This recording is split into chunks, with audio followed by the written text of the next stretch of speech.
আপনি কি জানেন, এমনকি তার শত্রুরাও যখন আঘাত করেছিল, মুহাম্মদ সাল্লাল্লাহু আলাইহি ওয়াসাল্লাম তাদের ক্ষমা করে দিন।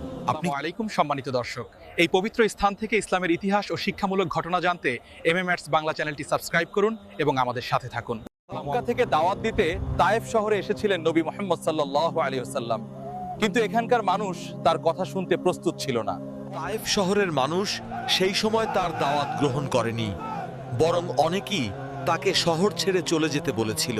কিছু অল্প বয়সী ছেলে দূর থেকে ছোট ছোট পাথর ছুঁড়তে শুরু করলো, আর অনেকেই তাকে শহর ছেড়ে চলে যান। তায়েফ শহরের মানুষ সেই সময় নতুন দাওয়াত গ্রহণ করতে প্রস্তুত ছিল না। তারা সেই অতিথিকে শহর ছেড়ে চলে যেতে বলেছিল। তাই অতিথি তো শান্তভাবে কথা বলছেন, মানুষ কেন তার কথা শুনতে চাইছে না? কঠিন সেই মুহূর্তে তিনি আল্লাহর কাছে ধৈর্য ও সাহায্য প্রার্থনা করলেন। এই কঠিন পরিস্থিতিতেও আকাশের দিকে তাকিয়ে তিনি ধৈর্য ধরেছিলেন। প্রতিশোধ নয়, শান্তিই ছিল তার পথ। তিনি মানুষের জন্য কল্যাণই কামনা করছিলেন। হয়তো একদিন এই শহরের মানুষ সত্য বুঝতে পারবে।